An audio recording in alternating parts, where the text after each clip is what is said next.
आज मैं एक छोटी सी कहानी सुना रही हूँ। सुनिए। कहानी 1990 की है।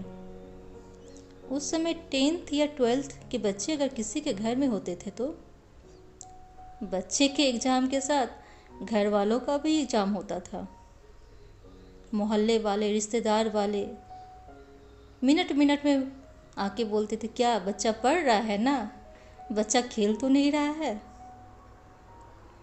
आजकल के बच्चे 90+ लाकर भी खुश नहीं होते। वही 1990 में 60+ किसी को आ गया तो उसके घर में तो दिवाली जैसा माहौल होता था। मेरी बहन भी 1990 में 10th दे रही थी।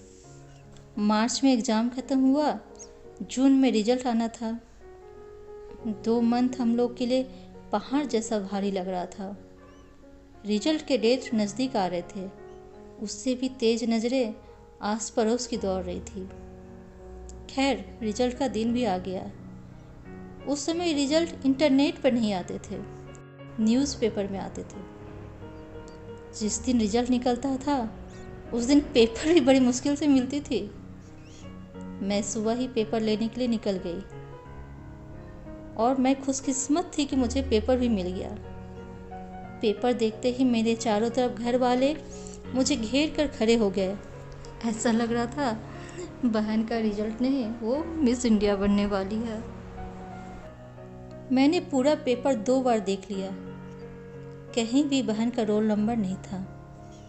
दादी माँ पूजा करने लगी, चाची ताई कोई माला जपने लगी। पापा बोले, एक बार फिर से ठीक से देखो। मेरा मन कर रहा था अपनी कलम निकालूं और बहन का रोल नंबर लिखकर पास कर दूं, पर ऐसा नहीं हो सकता था।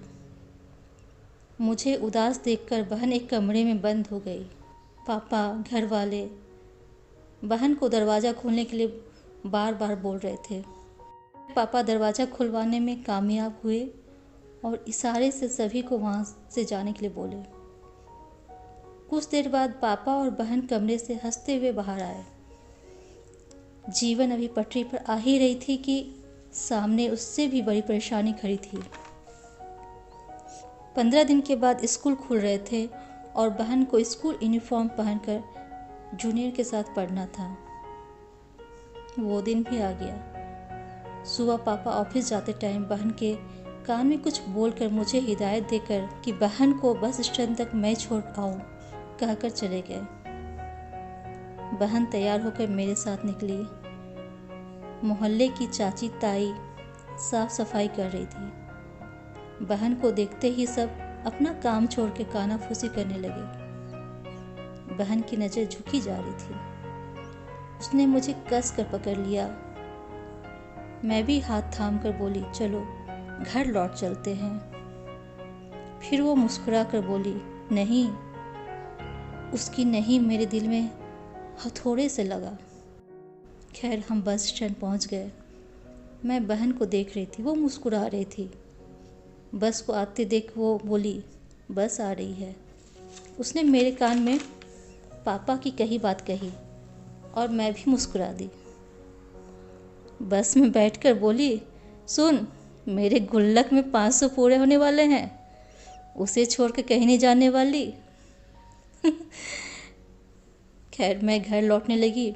अभी भी गली मोहल्ले की चाची ताई कानाफूसी में लगी हुई थी। देखते ही देखते फिर से 1 साल बीत गए। फिर से 10th के रिजल्ट का दिन आ गया। मैं पेपर लेकर फिर से रिजल्ट देखने लगी। सभी लोग मुझे घेर कर खड़े थे। मैं 2nd डिवीज़न के लिस्ट से स्टार्ट की। 2nd डिवीज़न में नाम नहीं था। फिर मैं थोड़ा घबरा कर 3rd डिवीज़न में देखने लगी, उसमें भी नाम नहीं था। मैं पापा की ओर देखी। पापा ने मुस्कुरा कर मुझे कहा, 1st डिवीज़न में देखो। मेरा दिल जोर से धड़क रहा था। मैंने 1st डिवीज़न का लिस्ट चेक करना शुरू किया। 3रे नंबर पर बहन का रोल नंबर देखकर मैं उछल पड़ी। घर में सबके मुंह में मिश्री की मिठास दादी डालने लगी। अभी सबके मुंह में मिठास डाल ही रही थी कि दरवाजे पर दस्तक हुआ। दरवाजे पे प्रिंसिपल और शिक्षकगण थे। साथ में गली की चाची ताई कहाँ पीछे रहने वाली, वो भी थी। प्रिंसिपल सर ने बहन को शाबाशी देते हुए बोले, बेटा तुमने तो कमाल ही कर दिया, पूरे स्कूल का नाम रोशन कर दिया। ये सुनकर तो गली में ऐसा शोर मचा, लगा कि होली दिवाली आज ही है। अब आप सोच रहे होंगे ये जादू हुआ कैसे, है ना? ये जादू हरिवंश साहब की 4 पंक्ति का कमाल है, जो पापा ने बहन के कान में बोले थे और बहन ने मेरे कान में। मैं वो कविता बताने से पहले सभी से निवेदन करती हूँ, कभी भी आप हार ना माने। अगर आप कभी असफल हो भी जाते हैं तो कोई कदम ना उठाएं। तो चलिए मैं कविता सुनाती हूँ। क्या खूब कहा है उन्होंने कि असफलता एक चुनौती है, उसे स्वीकार करो। असफलता एक चुनौती है, उसे स्वीकार करो। क्या कमी रह गई देखो और सुधार करो। जब तक ना सफल हो नींद चैन को त्यागो तुम। जब तक ना सफल हो नींद चैन को त्यागो तुम। संघर्ष का मैदान छोड़कर मत भागो तुम। कुछ किए बिना ही जय जयकार नहीं होती।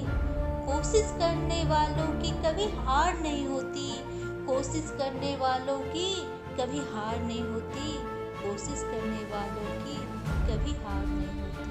धन्यवाद।